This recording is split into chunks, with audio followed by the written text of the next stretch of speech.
ભુજમાં સતત 3 દિવસથી ગરમીનો પારો 39 ડિગ્રી પર અટકી ગયો છે। આજે ફરી એકવાર 39.2 ડિગ્રી સાથે ભુજ રાજ્યમાં બીજા ક્રમનું સૌથી ગરમ શહેર બની રહ્યું હતું। એક નજર કરીએ તાપમાનના આંકડાઓ પર।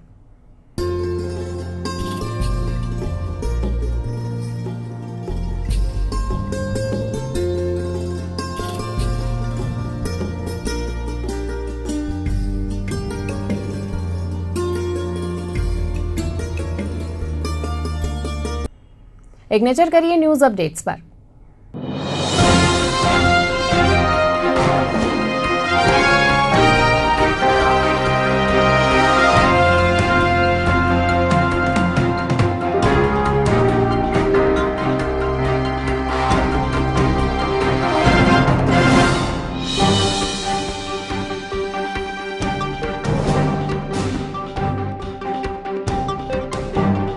બુલેટિનના અંતમાં ફરી એકવાર નજર કરી લઈએ આજના મુખ્ય સમાચારો પર।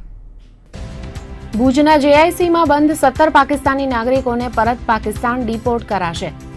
17ની મુક્તિથી અન્ય 32 પ્રતિબંધકો ઉશ્કેરાયા। વર્ષોથી જુએ છે મુક્તિની વાટ। કચ્છમાં જનતા દળ યુની ભવાઈ।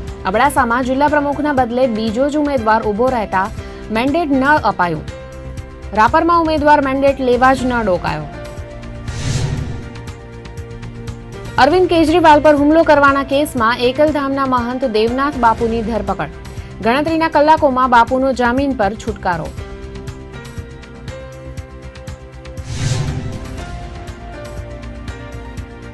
ભુજમાં ઝડપાયેલા લાંચિયા નાયબ મામલતદારના ઘેર એસીબીએ હાથ ધર્યું સર્ચ ઓપરેશન।